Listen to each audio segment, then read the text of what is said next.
let's take a look at a Makita impact driver and what a chuck adapter can do for you.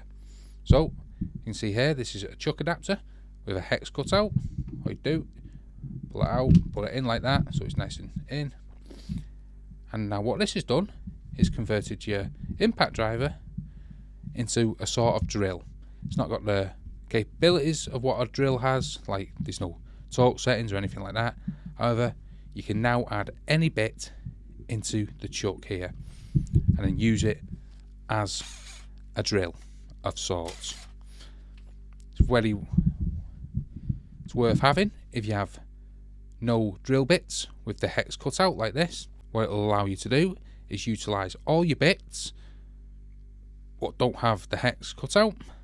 They're very cheap, and I'll leave a link in the description below.